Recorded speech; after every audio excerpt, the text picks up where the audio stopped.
La marihuana cambió de categoría según la normatividad de los Estados Unidos, donde las leyes están, las drogas están clasificadas por ley según categorías de acuerdo al riesgo que generan para el ser humano, que genera el consumo para el ser humano.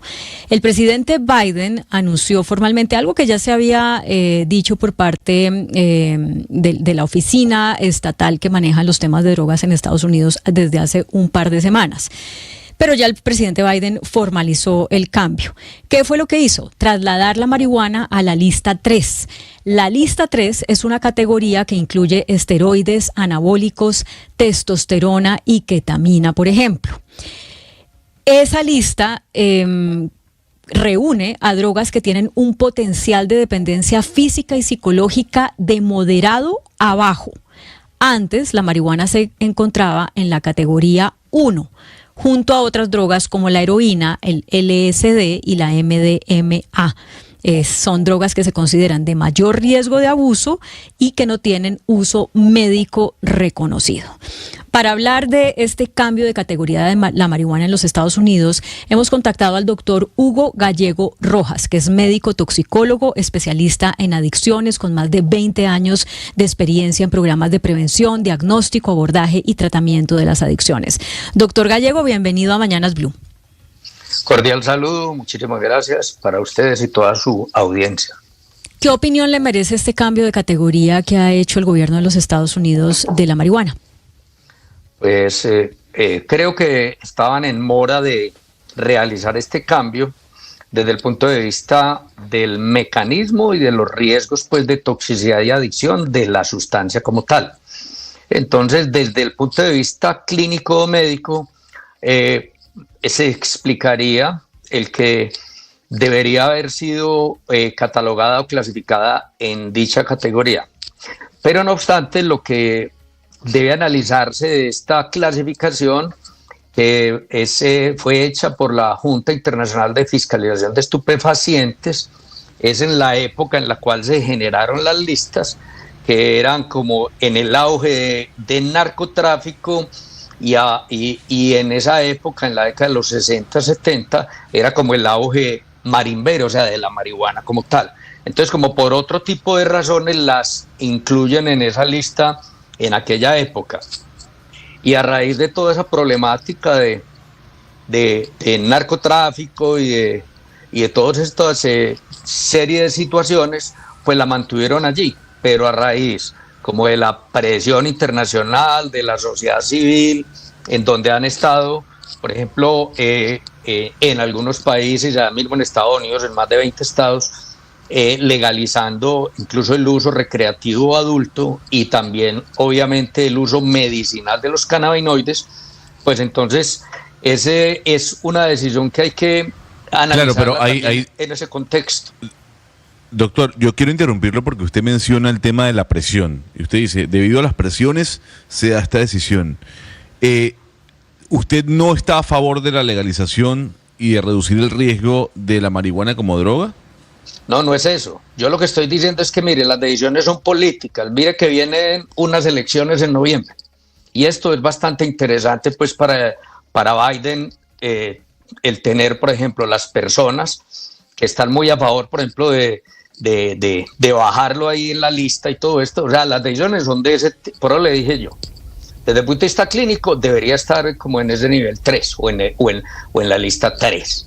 Sí, no es que no esté a favor, digo yo es que obedece a razones. ¿Por qué no lo han hecho antes, por ejemplo? Porque ya estaba muy discutido, muy debatido de algunos riesgos, de algunas cosas. Lo que pasa es que ahora ya hay otro tipo de programas como reducción del daño, y dentro de reducción del daño se están introduciendo los cannabinoides, y yo quiero también destacar, es que la verdad es que en el listado 1 no estaba toda la marihuana, estaba el THC, que es el componente psicoactivo de la marihuana, porque el dronabinol, por ejemplo, que es otro, estaba en otro listado. Ahora lo que quieren bajar es el THC, que es el componente activo, lo quieren bajar del nivel 1 al nivel 3. Pero como le digo, por muchas razones, pero desde el punto de vista clínico médico debería estar clasificado pues ahí en ese nivel 3. Ahora, entonces yo quisiera preguntarle para usted cuáles son los riesgos de consumir marihuana. Bueno, lo que pasa es que los riesgos pueden ser muchos. Y es en el corto plazo, o sea, a la gente con intoxicación aguda por marihuana se le puede subir la frecuencia cardíaca, puede haber riesgos de arritmias cardíacas, de infartos, de alteraciones de la memoria, de cuadros de psicosis aguda, y puede hacer aparecer en personas que tengan predisposición a algunas enfermedades psiquiátricas, por ejemplo, aparecer como ese marcador genético que pueden tener. Entonces, por ejemplo, estaba muy asociado con que una persona que tenga el riesgo de sufrir esquizofrenia porque tenga antecedentes familiares o alguna variante genética, con la marihuana eso se le despierta. O sea, normalmente está dormidito, con la marihuana le puede despertar. Entonces, hay algunos efectos relacionados con las dosis, con las frecuencias. Entonces, depende de la cantidad, de las dosis, de las frecuencias. Y usted que me pregunta, hoy en día los tipos de marihuana son muy diferentes a cuando legislaron en esa época, porque en esa época legislaron sobre la marihuana natural, la marihuana que llaman la pangola, regular, que era la marihuana de la Sierra Nevada de Santa Marta, del departamento del Cauca. Hoy en día lo que predominan son los cannabinoides sintéticos, o sea, marihuana sintetizadas en laboratorio que las mezclan o no con la marihuana natural, que tienen mayor potencia y tienen mayor riesgo de adicción. Doctor Gallego, ¿podemos concluir que esta declaración del gobierno de los Estados Unidos es una manera de admitir que científicamente duraron equivocados 6 o 7 décadas? Sí, es posible, sí, porque estaba clasificada como de los estupefacientes más potentes y realmente no está al nivel de la heroína, por ejemplo, no está al nivel de la heroína. De hecho, por ejemplo, es que miren, lo clasificaban como estupefacientes y en esa lista no está el alcohol, por ejemplo, ahí, y tenemos muchos riesgos, por ejemplo, con el alcohol. Es que yo por eso les decía que hay que mirarlo en el contexto, porque, por ejemplo, el tabaco estuvo prohibido y después lo legalizaron cuando lo monopolizaban los gobiernos. El alcohol en la época de Al Capone, la ley Harrison, por ahí como en el año 1916 también estaba prohibido el alcohol en los Estados Unidos, y de ahí salieron las mafias de lo del alcohol. Y ya luego cuando lo legalizan y hay monopolios en el Estado y ingresan impuestos, empiezan paralelamente a decir, sí, hay que hacer prevención, en fin. Pero realmente lo que se ve es que no estaba clasificada como realmente desde el punto de vista científico, sino como por otras razones la habían clasificado por allá en ese listado. Y creo que por eso se está viendo como esa potencialidad de la cannabis o de la marihuana y de algunos cannabinoides con ese potencial terapéutico. Ya lo del consumo adulto, ya eso es diferente, porque hay que mirar hoy en día, y ustedes lo pueden ver y analizar, y sería bueno pues que lo discutieran también, es que las enfermedades mentales han aumentado mucho, y a veces la cannabis o la marihuana ayuda a mejorar alguna enfermedad mental transitoriamente, o sea, la opaca, la esconde o la oculta, pero no es el tratamiento como tal. Entonces, hay muchas personas, por ejemplo, para la ansiedad, para un insomnio, para una inapetencia, pérdida del apetito, etcétera, empiezan a consumir la marihuana. O algunos. Doctor Gallego. Hola. Sí, doctor Gallego, es que, a ver, bueno, esa historia que usted cuenta de lo de la droga y la marihuana, hay un libro muy interesante que se llama Tras el grito de Johann Hari, que él cuenta toda la historia de lo que pasa detrás de toda esta prohibición. Uno de los problemas con la marihuana es más discursivo, pienso yo, creo yo, porque siempre se está moviendo entre la completa satanización o la romantización. Digamos, es muy difícil encontrar ese punto medio, y quisiera que usted como experto les diera un consejo a los padres de familia y a los medios de comunicación de cómo abordar el tema pertinentemente de la marihuana para no caer en ninguno de estos dos extremos, ni satanizarla porque pues no, y romantizarla pues porque tampoco. Bueno, muchas gracias, Ana Cristina, por la pregunta. Exactamente. Yo, por ejemplo, soy de los que soy muy objetivo y muy en el medio con respecto de lo de la mirada de la cannabis. ¿Por qué? Está demostrado, por ejemplo, que en menores de edad afecta la maduración del cerebro. Entonces, para menores de edad, nada, o sea, no es ninguna decisión, porque previamente las funciones ejecutivas del cerebro humano en cualquier persona de cualquier país se maduran más o menos hacia los 20, 21 años, 23 años. Antes de ello, cualquiera de las sustancias, y con la cannabis se han encontrado, se han hecho investigaciones, afecta la maduración cerebral. Entonces, eso es lo primero.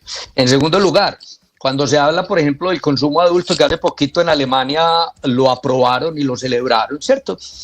También esa parte de la romantización, también les digo, y yo lo menciono en mis conferencias, les digo, venga, la verdadera libertad es no depender de nada. O sea, que usted, por ejemplo, no necesite fumar marihuana todos los días en la tarde cuando termine su jornada. O sea, no tiene que regalarse, entre comillas, porque quiera o no, el cuerpo se va adaptando a esas cantidades y va causando como unos cambios que cuando no la consume, entonces o no come o no duerme, en fin. Entonces, no es tan dañina como que vaya a enfermar tanto a la persona, pero tampoco esa parte romántica de que yo me acerco porque me tranquilizo, me relaja, y debería como mirarse más bien como una alternativa opción, pero esos consumos adultos que lo ponen entre comillas, que eso da para mucho debate, no son consumos diarios y no en esas cantidades, por lo que se van dando neuroadaptaciones y algunas alteraciones o cambios en memoria, en niveles hormonales, en otros aspectos, en otros sistemas. Doctor Gallego, entendiendo eso que usted nos está diciendo, pues cuando uno tiene estas conversaciones y ha salido una noticia como lo que usted acaba de mencionar de Alemania y despenalizan la marihuana aquí o allá, o hay tiendas o hablan del uso recreativo, pues los interlocutores generalmente dicen, no, o sea, ya ese capítulo pasó, ya las drogas malas son otras drogas y contra esas es que hay que establecer una política de drogas. ¿Qué es lo que usted considera realmente efectivo para que esas personas entiendan eso que usted acaba de decir, pero pues que a lo mejor la gente se queda solamente con una parte del análisis y se rehúsa a entender pues que sí puede haber una afectación? ¿Qué es lo que a usted le ha funcionado con sus pacientes, con los jóvenes? No, yo a los pacientes lo que les digo es, mire, la droga mala es la que le haga daño a la persona. Después es la legal o la ilegal. Entonces uno le debe apuntar a los programas de prevención, ¿sí?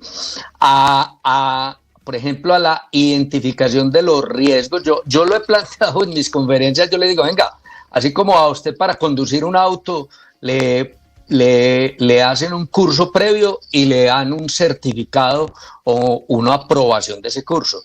Yo le digo a las personas, cuando fuesen a consumir algún tipo de sustancias, cualquiera de ellas, deberían hacerle como previamente una evaluación, un análisis, si tiene factores de riesgo o no, para ver si está como preparado y no con riesgos de desencadenar algún tipo de adicción, porque ya se han identificado esto desde el punto de vista de trastornos de personalidad, algunos problemas psicológicos, algunos psiquiátricos y algunas ideaciones, por ejemplo, de suicidio, soledad, falta de afecto, etcétera. Entonces, por eso lo que yo les digo a las personas es mucho cuidado. El riesgo de las sustancias es la mala relación con ellas y no mucho una que buena... aprender. Mucho que aprender, y por eso le agradecemos que haya aceptado esta entrevista con nosotros a propósito de la decisión que, como mencionábamos al principio, tomó el gobierno de los Estados Unidos de pasar a una categoría de drogas menos peligrosas, la marihuana, lo cual no quiere decir que no sea peligrosa, que sea apta para todo el mundo por las razones que usted ya nos está explicando. Claro que sí. Exacto. Es el doctor Hugo Gallego Rojas, toxicólogo especialista en adicciones, y con él llegamos al final de nuestro programa. Es la 1:00 PM.